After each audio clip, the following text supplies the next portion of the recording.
Nah, sekarang nih Pak, tema selanjutnya soal hubungan Bapak dengan Pak Gubernur Jokowi. Nih ada temen yang tanya dari Fiska. Saya melihat Pak Jokowi dan Ahok perpaduan dua karakter yang berbeda. Nah, dia bertanya, bagaimana kiat keduanya memadukan dua pribadi yang kontras ini demi mengubah wajah Jakarta? Mana Pak? Ya Pak Jokowi selalu katakan begini, kita nggak mungkin berantem, nggak mungkin ribut.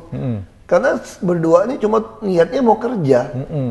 Kalau niatnya mau garong duit pasti berantem mungkin. Kepentingannya banyak. Kalau bagi kerja mah nggak ribut kata Pak Jokowi. Pak Jokowi bilang kalau wakil mau ambil 50%, asal beres kamu ambil aja katanya.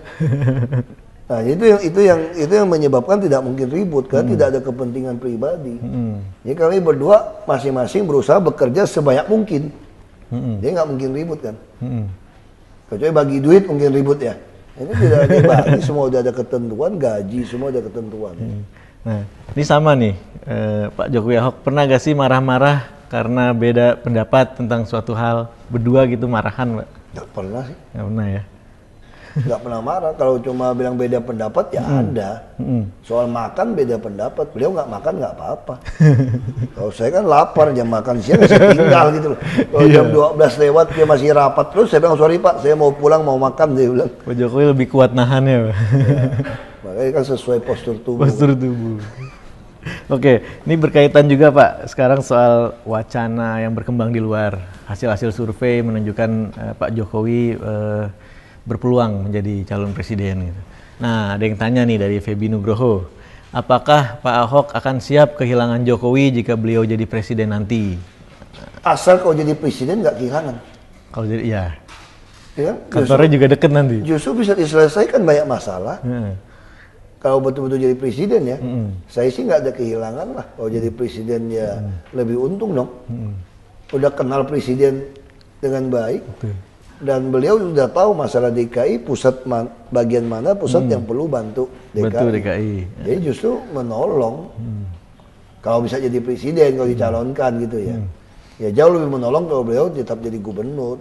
Oh gitu. Harapannya tetap Pak Jokowi jadi gubernur. Ya, kita kan tidak tahu kan kalau partai politik mau mencalonkan beliau kan. Ada juga nih, kepingin nggak Pak jadi capres dan cawapres, jadi berpasangan lagi gitu Pak? Wah, saya bilang kalau bisa sih janganlah supaya foto saya ada di balai kota juga. Karena balai kota nempel cuma foto gubernur, nggak ada wakilnya sih. Benar, Pak. Nah, kita juga ada lagi nih Pak, soal masih berkaitan Pak.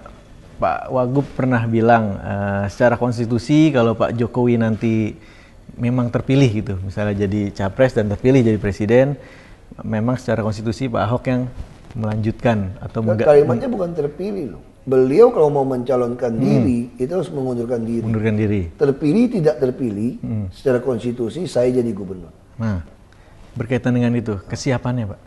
Orang politik jadi presiden aja saya siap kok.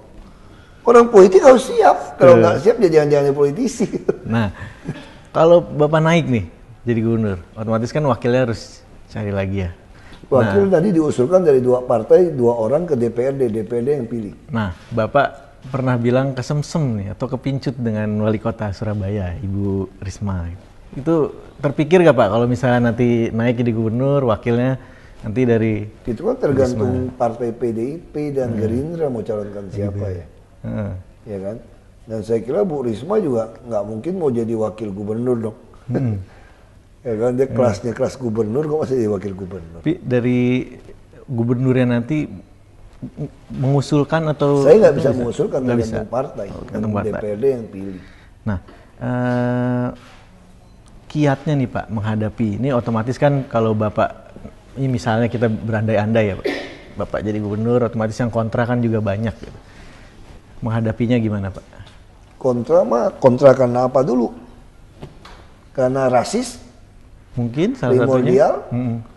Aku udah pengalaman, udah kenyang dirasisin. Dari jadi bupati tahun 2005 udah begitu. Dari DPRD udah begitu. Udah biasa. Prinsip saya kita cuma taat sama konstitusi, nggak ada urusan. Seperti Bu Lurah Susan.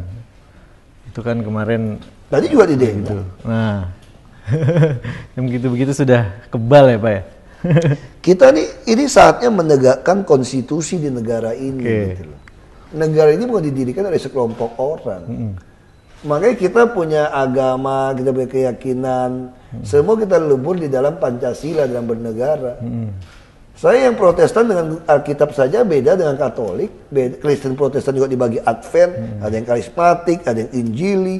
Kalau mau gunakan tafsiran saya ya berantem, nggak ada negara ini kan. Nah kalau mau hidup bernegara, ya kita dalam hubungan negara ya Pancasila ini standar kita, Undang-Undang Dasar 45. Kalau ada sekelompok kecil orang memaksakan haknya dia, ya harus kita lawan. Itu artinya ada pengkhianat negara. Hidup bernegara itu bukan karena kehendak sekelompok orang gitu loh.